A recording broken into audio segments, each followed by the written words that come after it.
सबसे पहले सभी को संगं नमामि, उपस्थित सभी लोगों को संघ को नमन, सभी संत समनों को संतों को नमन। आज संघ ने मुझे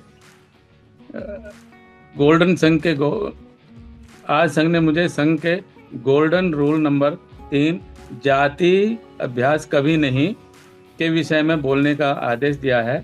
आशा है संघ के आदेश का ठीक से पालन करने की कोशिश करूंगा। संघ एक प्राकृतिक रचना है। प्रकृति में पेड़ पौधे, पशु पक्षी, जीव जंतु संघ में रहते हैं। संघ में नहीं रहने वाले का जल्द ही अंत निश्चित होता है। कोई अपवाद हो सकता है इसमें, लेकिन सभी जीवों में मनुष्य का दिमाग, ब्रेन या अक्ल अन्य जीवों की तुलना में सर्वोत्तम है। ब्रेन का प्रयोग करते हुए मनुष्य की संघ में तो रहता है, ब्रेन का प्रयोग करते हुए मनुष्य संघ में तो रहता है, किंतु संघ में बने रहने के लिए मनुष्य ने 10 गोल्डन रूल नियम बनाए जो अमात्य हैं, कभी चेंज होने वाले नहीं हैं। वो नियम है केवल समन। सबसे पहले संघ में केवल समन लोग ही हो सकते हैं, अन्य लोग नहीं, यानी कि वमन नहीं आएंगे।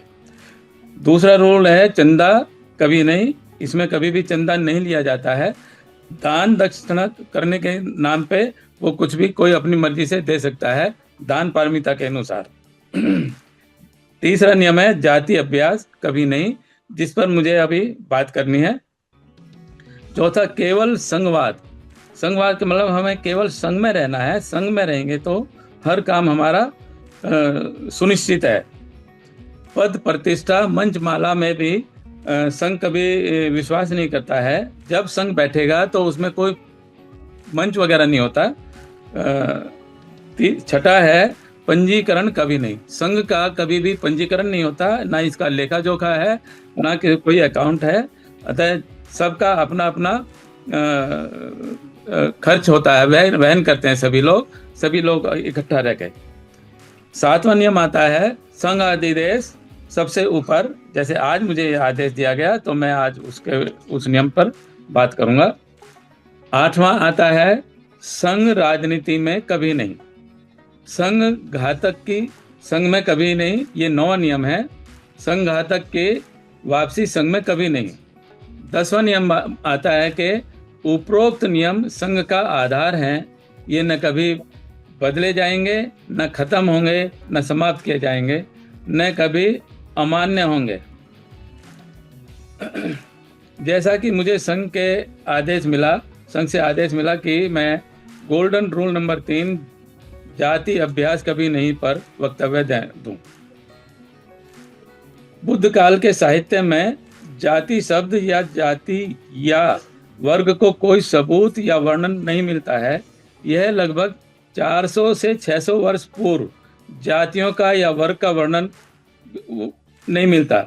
उसके बाद में ही इन सब चीज़ों का वर्णन मिलता है। पता चलता है कि कहाँ से क्या शुरुआत हुई है, हल्की, वो भी बहुत माइनर, थोड़े लेवल पे। अब ये इतनी ज़्यादा बढ़ गई है कि उसका तो अभी तोड़ नहीं निकल पा रहा है। उसका तोड़ केवल संघ ही निकालेगा कि हमें जाति का अभ्यास कभी नहीं करना है। हमारी पीढ़ी से लगभग 4 पीढ़ी पहले भी जाति सूचक शब्द अपने नाम के पीछे कोई नहीं लगाता था, किंतु अब यह प्रचलन अत्यधिक हो गया है। सभी लोग लगाने की कोशिश करते हैं। सब अपने अपने या तो जाति को या अपने पूर्वज को या किसी भी रूप में उसको बताते हैं, कोई गोत्र के रूप में, कोई उपनाम के रूप में, कोई जाति के रूप में।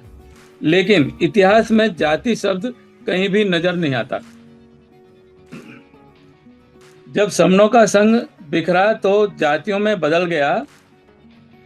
यह बात ध्यान देने की है कि समण लोगों का प्राचीनतम संघ बिखरा तो 6743 जातियों के लगभग इसमें बट गया। जातियों में वमनों में सिर्फ वर्ण, वर्ग या वर्ग है। वर्गों में जातियां नहीं है। आप वमन को कभी देखेंगे तो वो कोई और दूसरा वर्ग नहीं बताएगा, केवल जातियां समनों में ही स्थापित हो गई और ये स्वतः हुई हैं। करने वाला भी कोई नहीं है इसका क्योंकि कोई इतिहास मिलता नहीं है। जो व्यक्ति जिस व्यवसाय को करता है, संघ टूटने के बाद उस टूटन का उसके व्यवसाय पर भी जाना गया। व्यवसाय पैदावार उत्पन्न करना, इसको ही वो जाति के नाम से ही पाली भाषा में जाना जाता है, क्योंकि वमन कोई उत्पादन नहीं करता, इसलिए उसकी कोई जाति ही नहीं हो सकती। इससे स्पष्ट है कि जिस व्यक्ति की जाति है वो व्यक्ति मूल निवासी समण है और पुरातन समण संघ से कुछ न कुछ उत्पन्न कर रहा है। भारत में जब जब समण थे तब यहाँ ना जातियाँ, ना वर्ण, ना रंग भेद, कुछ भी नहीं था। कबीले थे, गांव थे, लोगों के नाम माता पिता के नाम से जाने जाते थे और सामाजिक पहचान के लिए कबीले के या टोटल के उनके ऊपर पहचान बनती थी कि फला कबीले का है। कबीले के गोत्र तो होते थे लेकिन ज्यादा प्रचलित वो भी नहीं होते थे। जब संघ बैठता था तो उसमें भी कोई विशेष अलग अलग ये नहीं कि ये संघ फला कबीले का है, ये उसका है। जब संघ बैठता तो सब एक साथ होके, उसमें कोई कबीलावाद नहीं होता। बड़ी पहचान महाजन के नाम से होती थी। महाजनपद यानी कि आजकल डिस्ट्रिक्ट नाम से जाना जाता है, डिस्ट्रिक्ट को जनपद नाम देते हैं, जिला। सबसे बड़ी पहचान समन के नाम से होती थी। तब न आजकल जैसी जाति थी, न जाति का कोई अभ्यास हुआ करता था। वही पुराना नियम समन संघ में है। ये तीसरा नंबर जो है उसी से ये हमने स्थापित किया है। दुनिया में कहीं भी जाति का अभ्यास नहीं है, केवल भारत में ही जाति का अभ्यास, भारत में भी जाति का अभ्यास नहीं था, बल्कि इसका कोई पता ही नहीं चलता कि कहाँ से आई, कैसे आई, कहीं भी कोई वो नहीं मिलता। इसका जवाब देने वालों को समन संघ की तरफ से इनाम मिलना चाहिए, क्योंकि जितना भी कहीं भी हमने देखा है, पढ़ा है, या इतिहास की कुछ पुस्तकें पढ़ी हैं, उनमें भी कहीं भी इसका कोई अता पता नहीं मिलता है।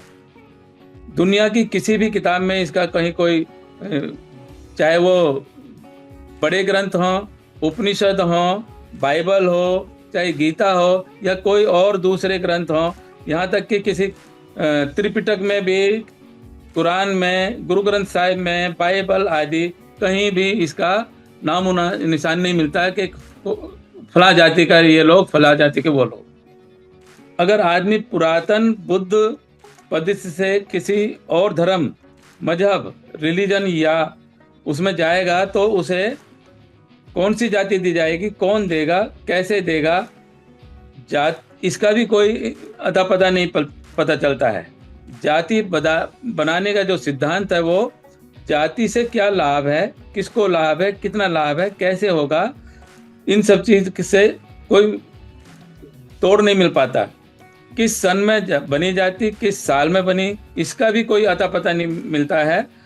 लिखित में क्यों नहीं है जाति जानने बनाने की विधि, कोई भी, हमारे कोई भी, ना देवी देवता का आगे कोई जाति का आभास होता है, ना किसी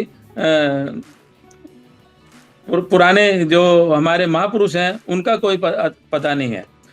देवता बिना जाति के थे। मुस्लिम धर्म, ईसाई धर्म में जातियां किसने बनाई, कब बनाई, इसका भी कोई हल नहीं मिलता। बाबा साहेब डॉक्टर अंबेडकर ने जाति पर अब तक की सबसे बड़ी खोज की थी, एनिहिलेशन ऑफ कास्ट का। उसमें बहुत कुछ लिखा उन्होंने, लेकिन उन्हें भी लगभग खाली हाथ ही रहे। जो वो चाहते थे वो उसमें सफलता नहीं मिल पाई।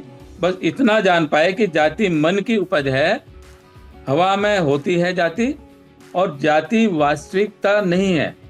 जाति के लाभ हानि होते हैं बस, केवल।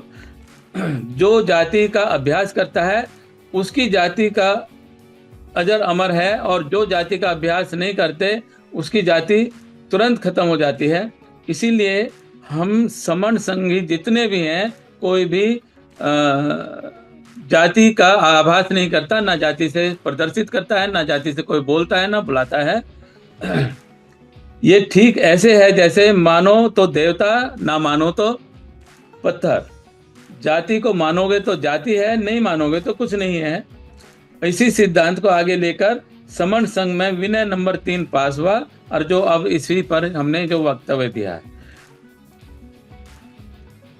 इस वक्तव्य में मेरे से कोई अनजाने में गलती हुई हो, समण संघ से मैं क्षमा चाहता हूँ। समण संघ में इस समय उपस्थित जितने भी लोग उपस्थित हैं, सब मुझे क्षमा करें, क्षमा करें, क्षमा करें। संघं नमामि। नमो बुद्धाय। जय भीम।